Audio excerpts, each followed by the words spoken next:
Okay, so today with this lecture portion of the class, we're going to go through the last two journals of Susanna Moodie. So you can basically get a sense of the overall cohesive structure and the narrative journey that we take. On Tuesday's lecture, I took you through that kind of narrative journey that Atwood imagines for Susanna in her arrival in Canada and her 7 years as she tried to survive and tried to make a living with her family in the wilderness. But of course, by the end of that journal one, Susanna is departing from the bush, right? She's leaving the wilderness. So I'm gonna skip way ahead to the first poem of journal one, or journal two, I'm sorry. But we ended with this poem, Departure from the Bush. And I talked a little bit about this. This is the last poem of journal one. And if you look back at the first poem, right, for on the arrival, we're getting the same image, but with very, very different kind of illustration of that image, of that silhouette of supposedly Susanna. And here, when she leaves from the bush, the wilderness, you see her body seems to be inscribed by her. She's taken in, right, the thing, like her time there. And this is important because it determines the rest of her time, at least the rest of the way of her life, her lifetime. Even though she's left the wilderness has not left her, right? And there's this sense, right, when she leaves, that there's something she could have learned from the animals, or something she could have learned, but that she missed, a lesson that was missed, right? And so she's traumatized in some ways by her time in the wilderness and the things that she learned, such as, right, this line here earlier, I believe, is it in this poem, or no, it's probably in the poem right before this, but right, where she's learned how, for example, unborn babies fester like wounds in the body. And there's this sense of this, that her body has been transformed, but she's also been psychologically wounded and disrupted by her time in the bush. And it's a wound that overwhelms the next 30 years of her life in Belleville, which is the town that they moved to. And that journey in the second journal notably ends after her husband's death, and she's made dependent on one of her children, one of her remaining children. And of course, journal two opens with the death of one of her children, which is another trauma or wound that she experiences. Right, and partly why Atwood explores the way that Susanna is traumatized by her time in the wilderness, as she notes in the afterword at the end of Susanna Moodie, right, that Susanna was just beginning to come to terms with her environment, and it's an incomplete knowledge that haunts her, right? It's an experience that's become lodged in her body that she can't fully understand. And so in journal, actually, I was quoting from the end of journal two here in my notes there. I was leaping ahead of myself, but that is how the journal two and journal one end. They both share at the ends of both journals this sense that Susanna still remains deeply traumatized by these 7 years. And to understand how trauma works too, right? This notion of incomplete knowledge. Trauma is something often considered, it's a very abrupt, it can be a very violent, physical or psychological experience, but ultimately it's something that we've seen too clearly. It's almost like we've seen the world around us too clearly and too quickly for us to process, right? And what I mean by seeing the world too clearly, trauma is often related to seeing too clearly in the ways in which we are never truly safe, right? That the real world, and for some people that is more of a reality than others. And so thinking from Susanna's perspective, her very privileged perspective as a white Anglo settler, encountering the wilderness, she's seeing a reality she was not prepared for, right? And could not process it, even in her 7 years while she was there. So as she leaves the wilderness, it still remains with her.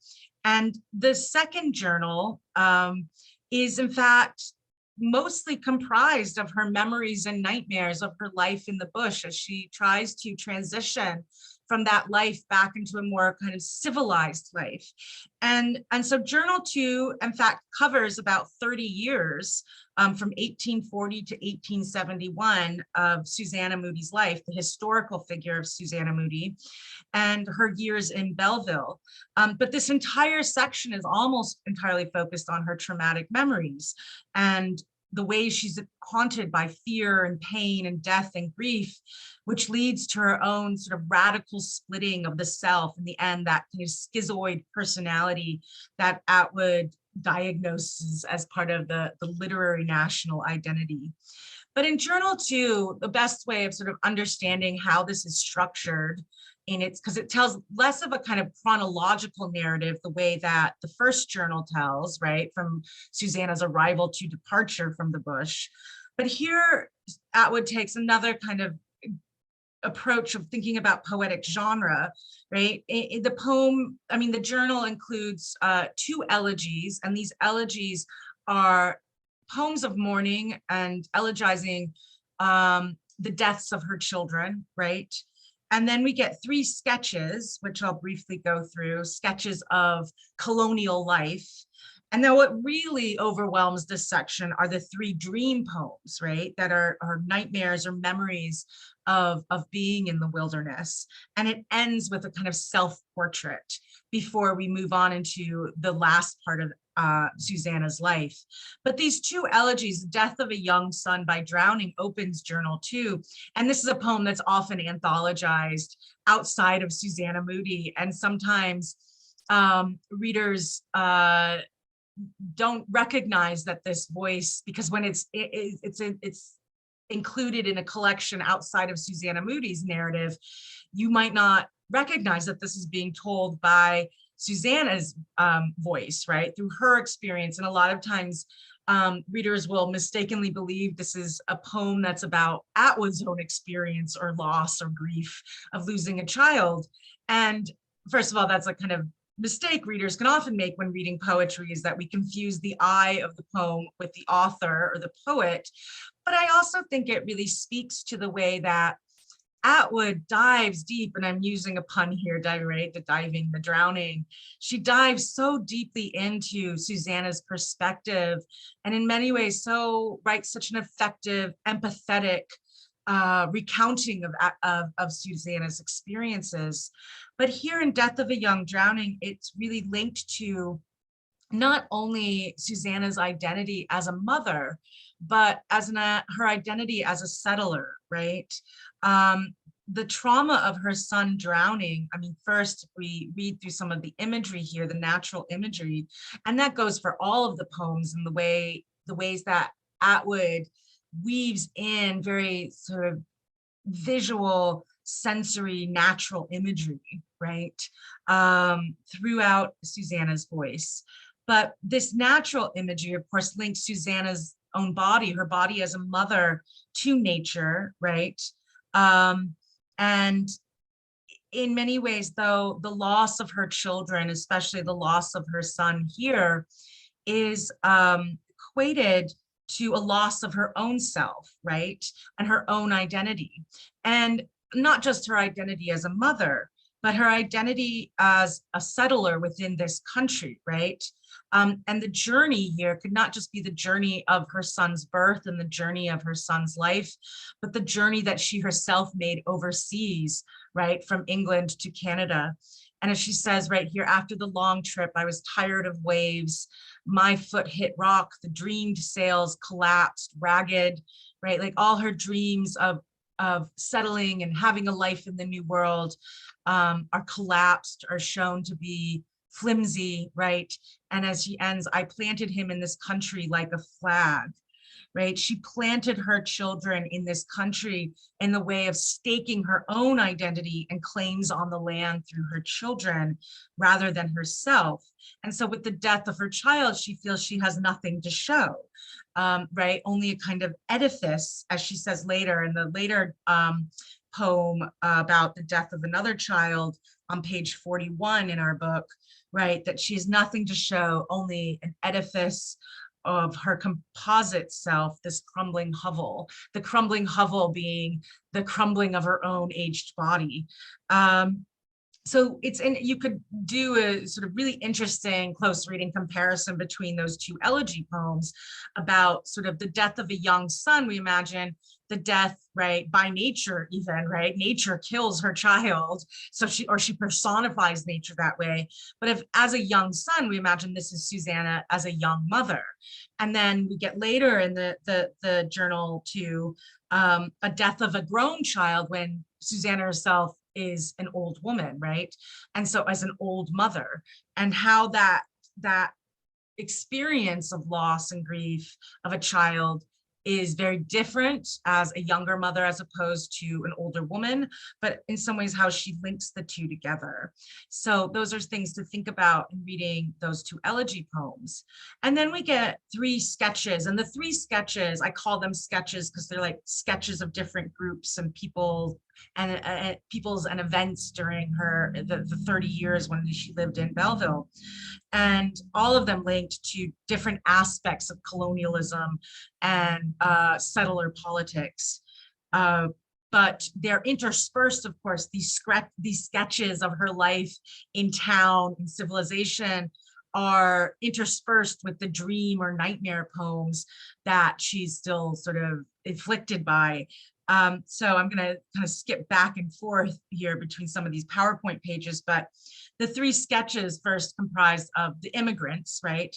And these immigrants, even though they're not specifically named, similar to the other settlers in First Neighbors, but these immigrants, I think for Susanna, are the later waves of poor and probably Irish immigrants who've crossed, right, an ocean of unknown land to an unknown land, right here as the poem ends, which of course was Susanna's own experience, but Susanna is now looking at the immigrants as someone who is already been settled. She no longer is the sort of her own identity isn't entirely that as being defined as an immigrant.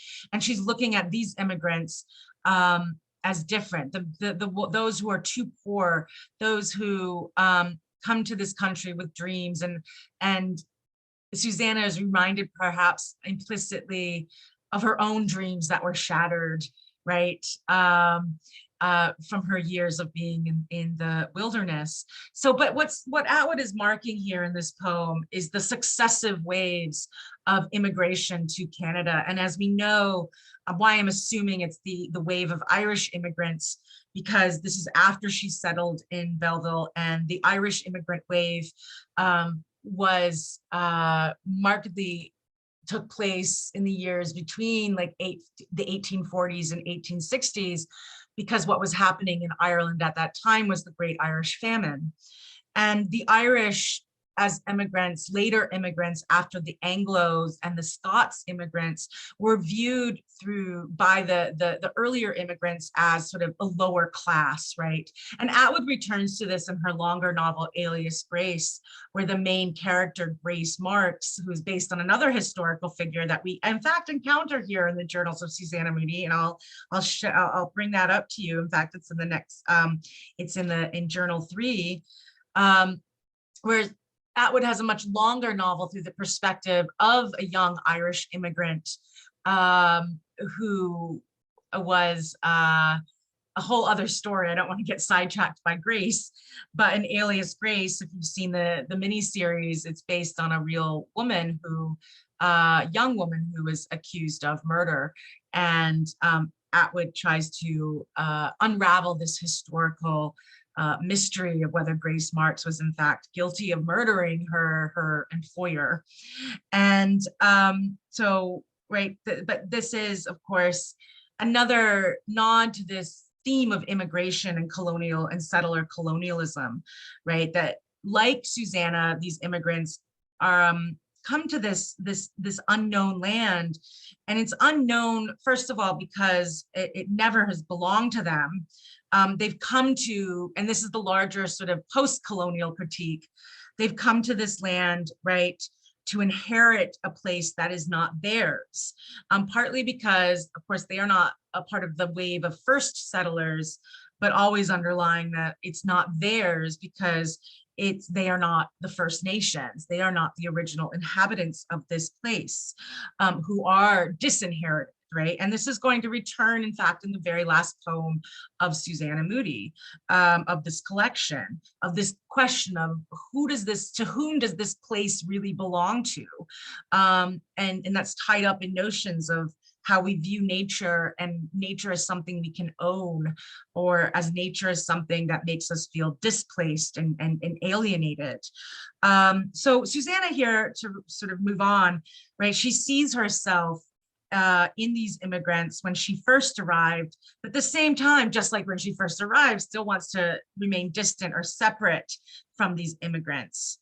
And then I'm going to go back to the dream poems, but then we get 1837 War in retrospect, which I don't have time to spend a lot on. But this is Susanna noting a very specific historical event in Canadian history, which I mentioned in the PowerPoint lecture from Tuesday, right? This is an historical sketch of the 1837 War, which actually took place when Susanna and her family were living in the bush. But this was a kind of war of Canadian rebellion against the British, and what led to the British realizing, okay, we are going to give Canada more of a sense of home rule, right? It was a rebellion that failed, but a rebellion that had massive impact on Canada's own establishment and growth as a nation. And then we get a character sketch of this woman in Charivari. And this is a really interesting image that accompanies this, because it's meant to signify in some ways this a kind of savagery, though, and not a savagery that is from the typical sort of racist concept of savages, but here, right, of the indigenous peoples or enslaved Africans, right, even though we have these kind of totemic indigenous images, but you see here a kind of crown, right, and these are very white figures, in fact, with superimposed, I could say this looks like a kind of native headdress, right, but even though this is told through the voice, right, of the first three stanzas is the voice of an American lady, right, a white woman, who's describing the indigenous peoples within America. They capped their heads with feathers, masked their faces, right, and this very sort of this memory she has, and how they dragged the black man. It's a very violent memory, right? Dragged the black man from his house, and it was a joke until they killed him.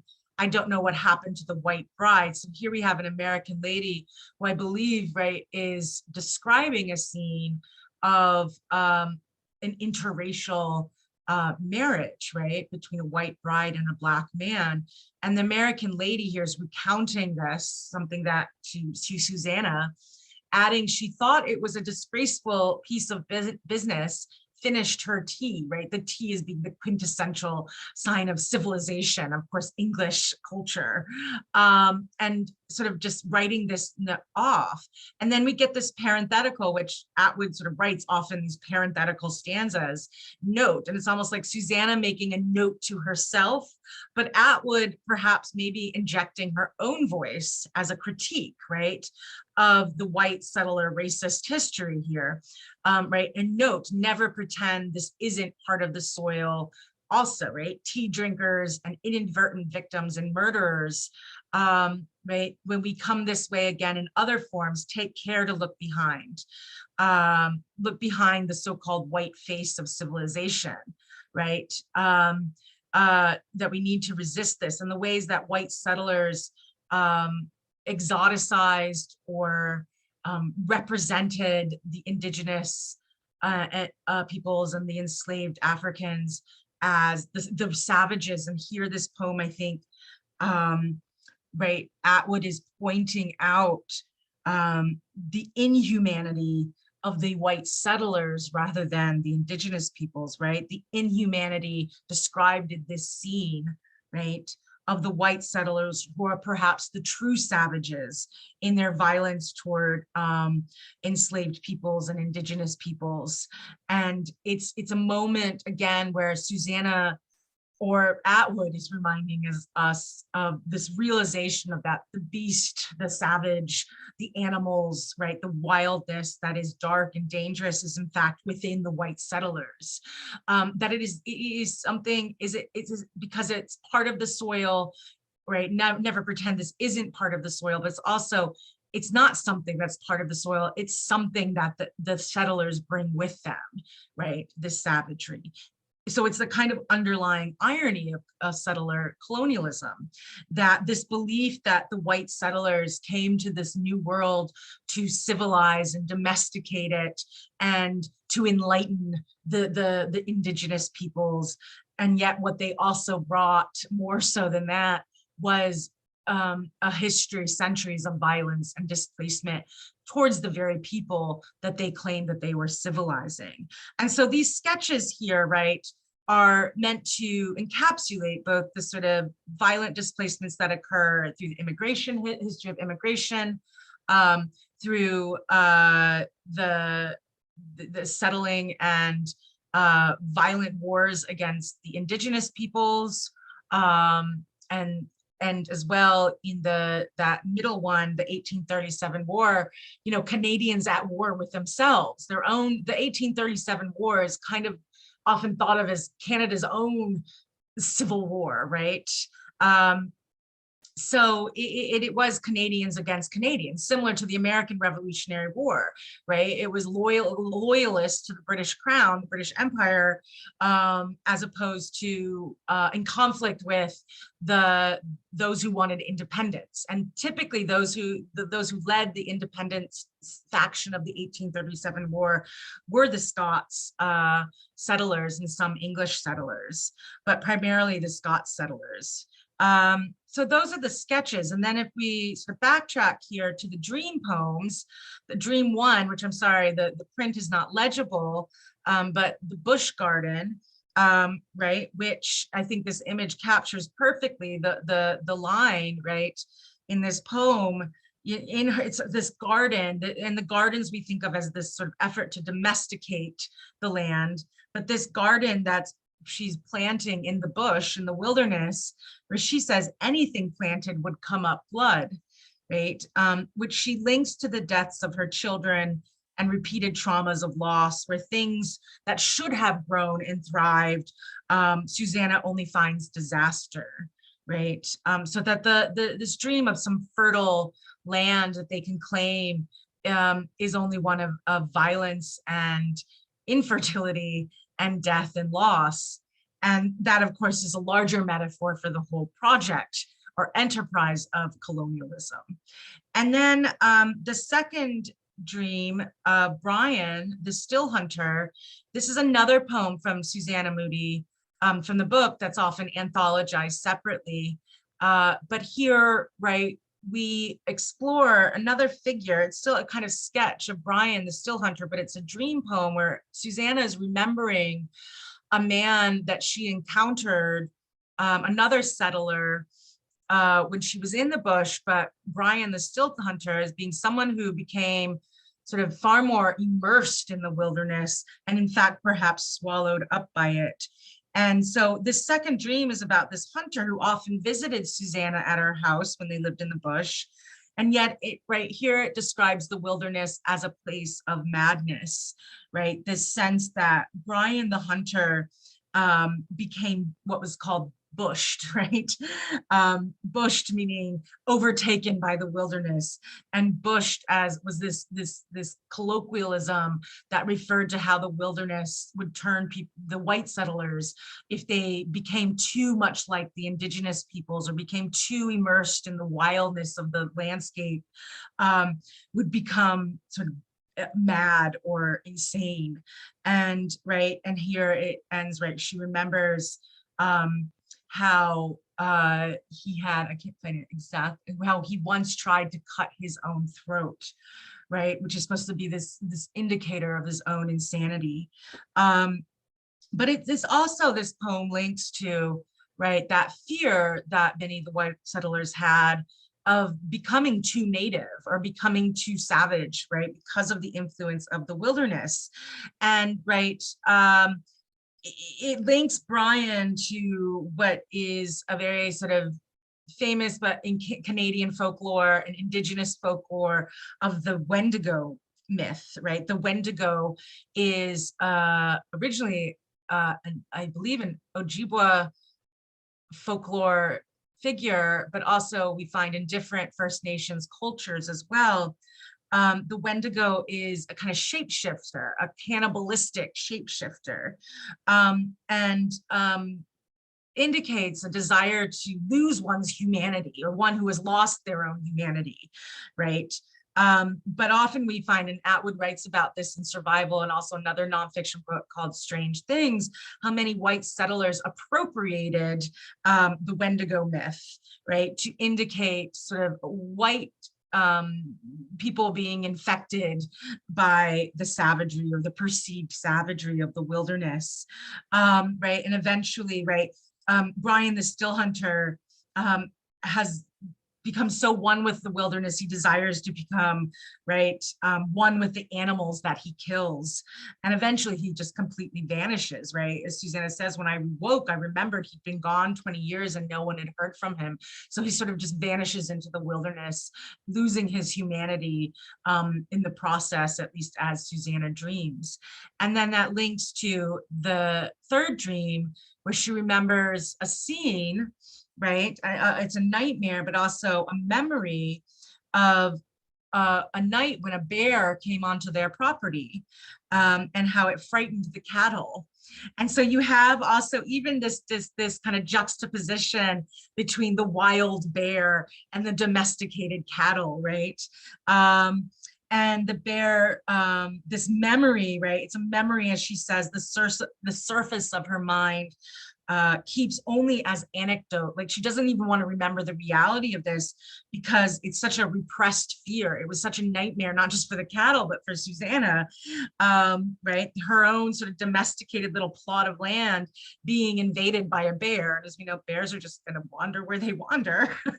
But for Susanna, right, who's tried to fence off and demarcate this little pocket of wilderness, the bear, you know, walks onto the property and it becomes remembered as a night of terror that she's transformed into a story, right?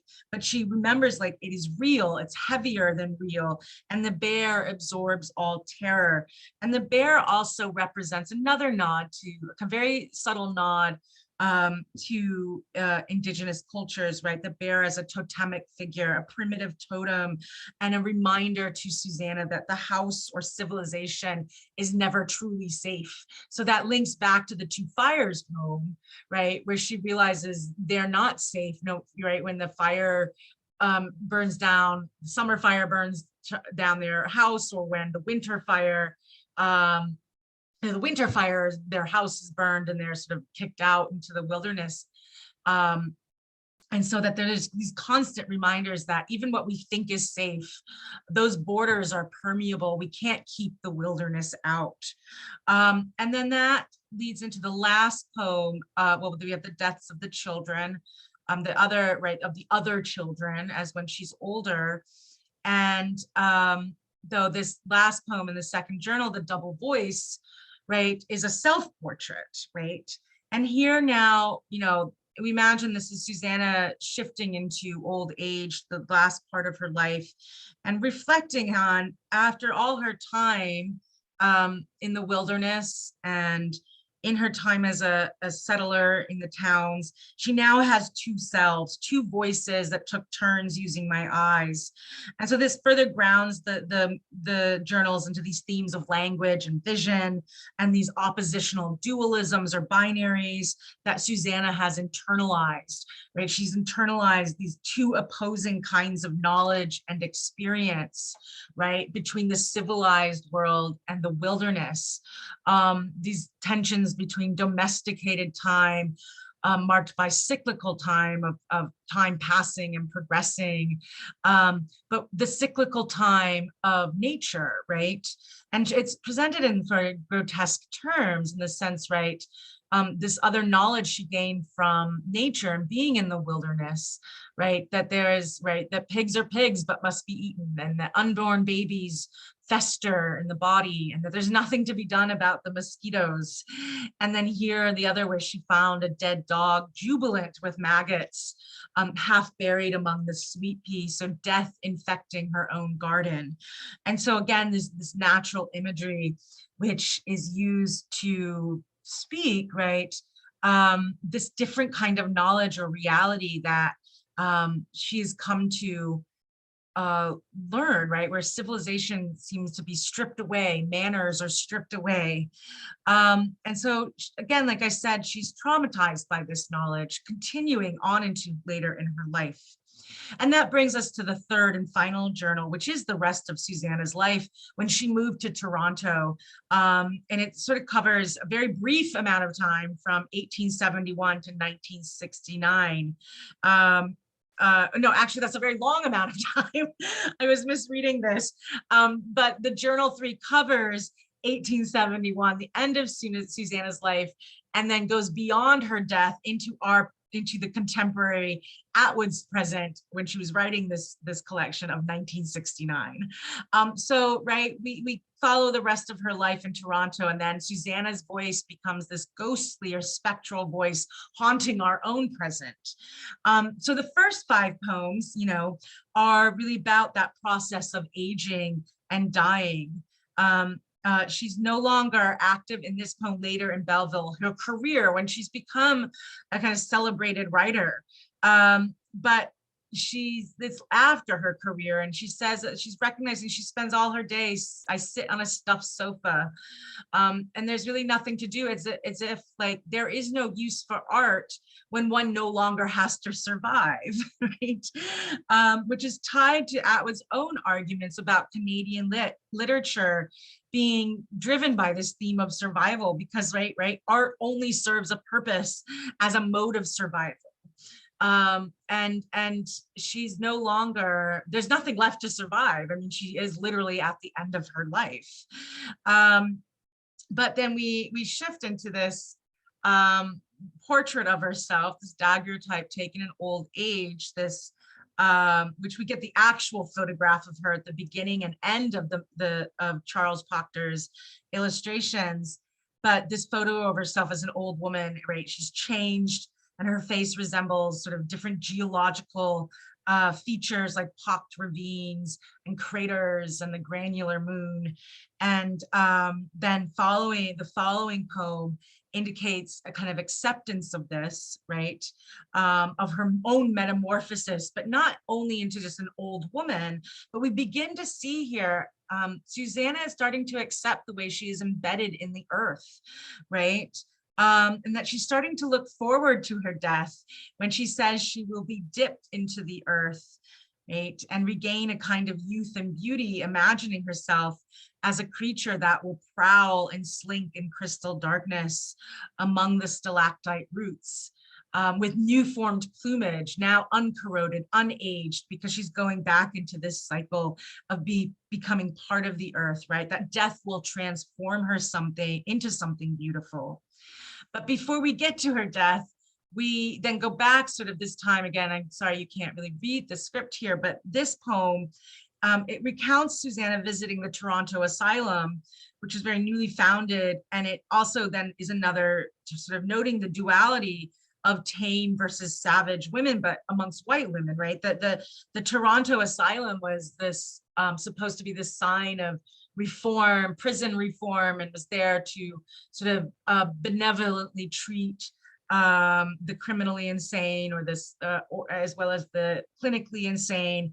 And this is a scene where, in fact, Susanna Moodie encounters and writes about Grace Marks, who had been placed in the Toronto Asylum after, you know, she murdered her employer. But it all sort of speaks to this hallucination again of returning to the wilderness. That, right, as she says somewhere in this poem, right, the landscape was saying something that she couldn't hear. And then lastly, she's slipping into her own death. And solipsism is this term that indicates when an individual believes the whole world is about them and revolves around them.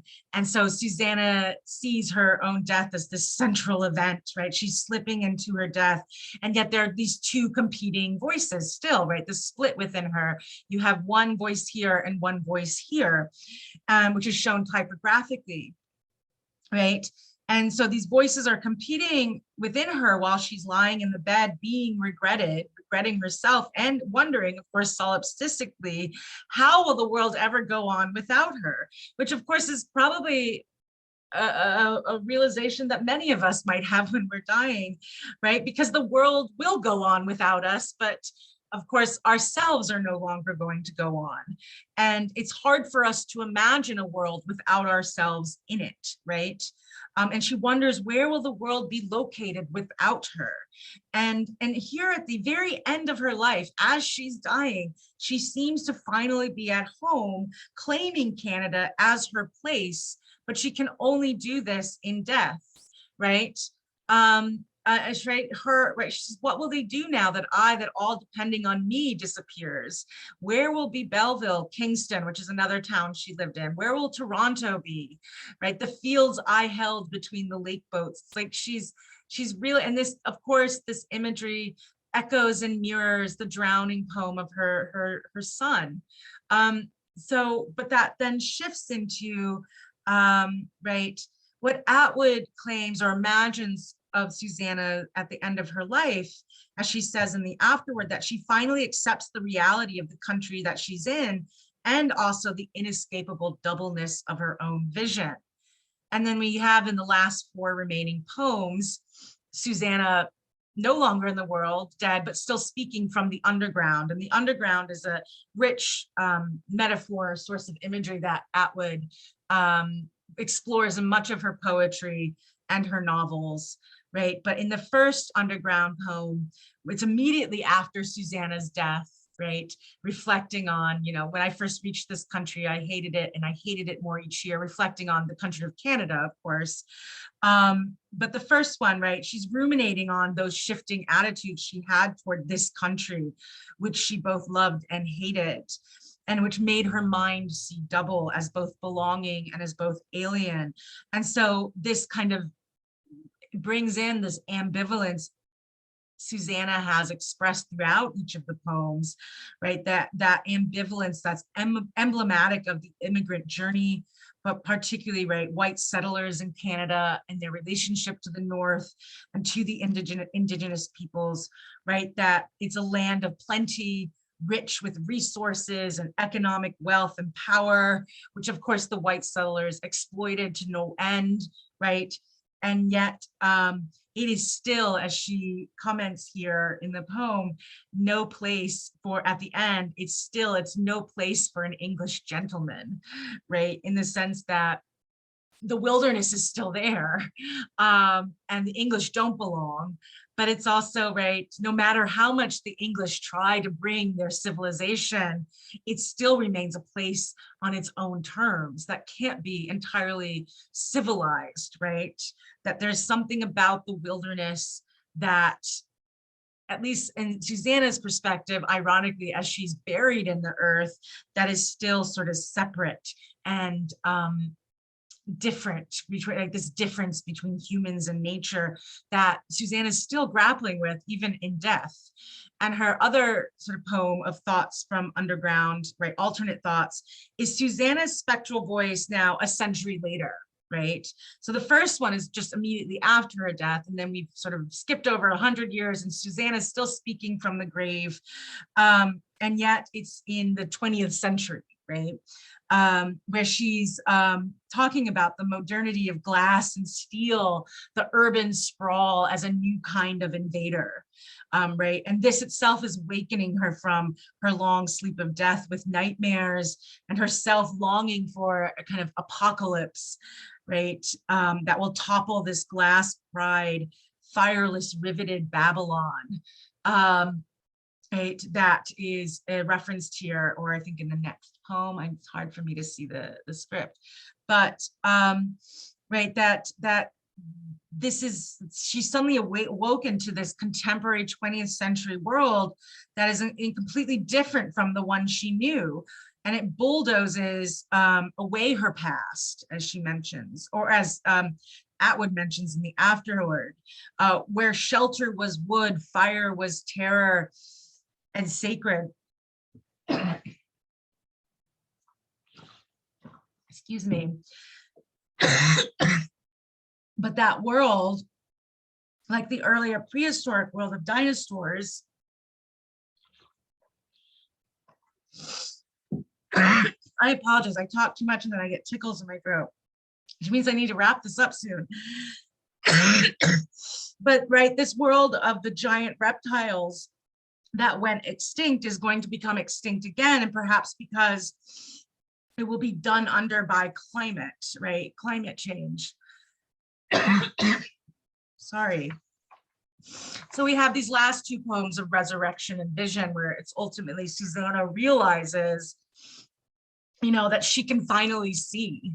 She can finally see even with the earth, which is a blizzard in my eyes, and she finally understands and is resurrected into this new life and insight. But really, it's like Atwood who's resurrected her, right, and given her new insight. But just like time, she's reflecting on how the land shifts and voices of the land shift, and all is shifting and changing, and one thing is always becoming another thing. And then she says here this sort of vision that God is not the voice in the whirlwind, like God is not something we impose upon the land, that God is the whirlwind, right? That God is not, you know, what is sacred is in fact nature, is the world around us, that God is both constant change and transformation, right? And in the end, or the apocalyptic end at last, right, at the last judgment, we will all be trees. We are all turned back into the creation of God, right? Whatever God you believe in, right? It's like nature has now become God for Susanna, right? And so that in this sense, right, she returns to the very things from which, right, she, or like many of us, tried to separate ourselves. And so her ultimate epiphany is waiting for time to reach me, right? And in this very last poem, Susanna shows up as this spectral presence looking out through the eyes of an old woman riding a bus. As she says, I have my ways of getting through. I have my ways of returning and haunting. And Atwood claims in the afterword, perhaps she herself has become the spirit of the land that she once hated. And Atwood contextualizes, right, that Canada, the North in Canada often was personified by settlers as a crone, right? An old and icy and cold old woman that rejects the settlers. And here Susanna is claiming that identity for herself as her own kingdom. And she seems to be having the last laugh at the living humans who continue to believe that nature is alien, right? Or that nature is other or separate from them. And in the last stanzas here, she herself seems to have become the whirlwind that is destroying the walls with the secret knowledge of her prophetic vision.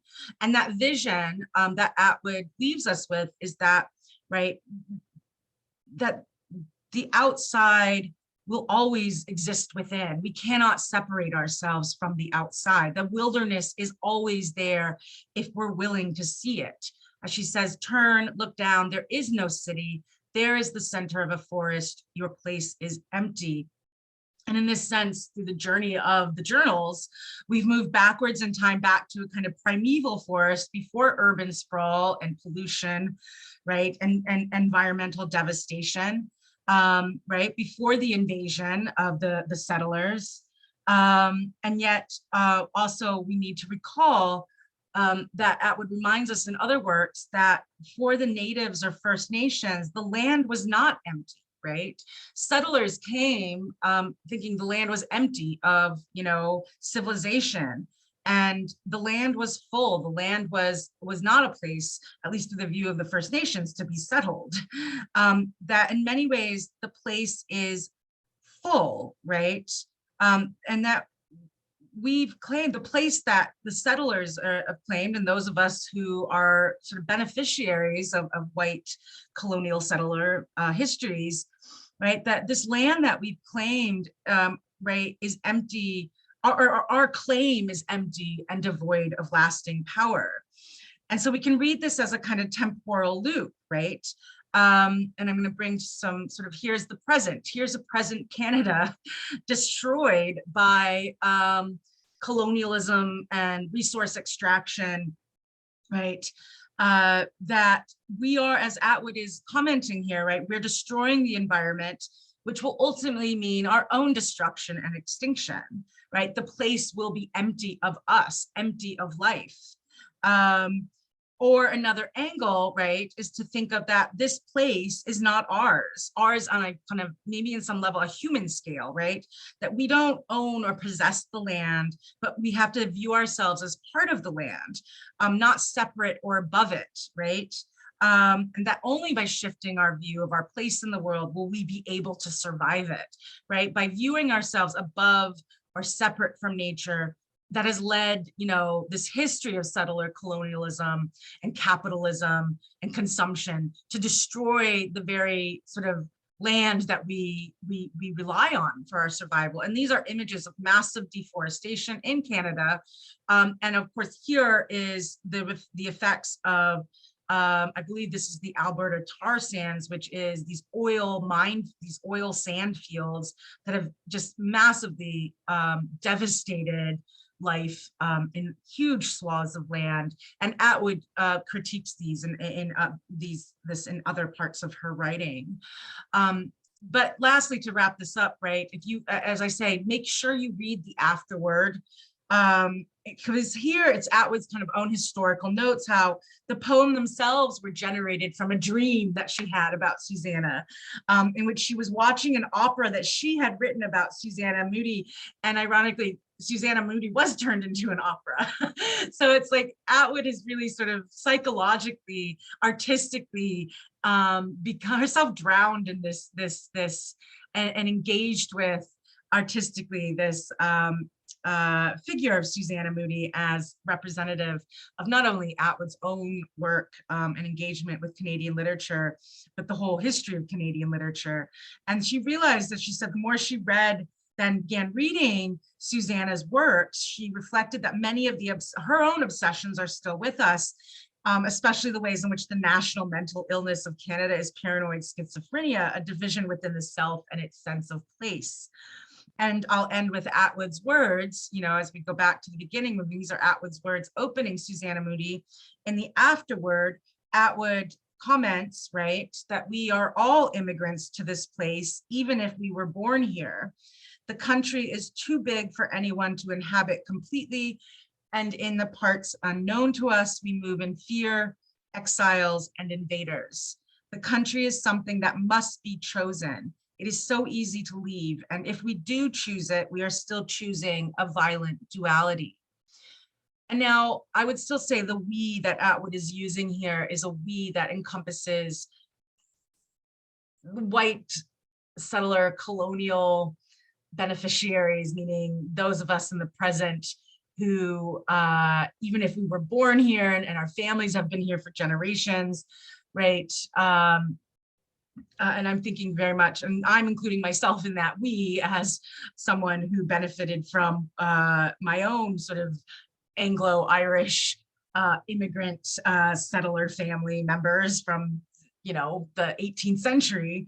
It's still like Atwood is talking about how we have to take responsibility for that legacy, right?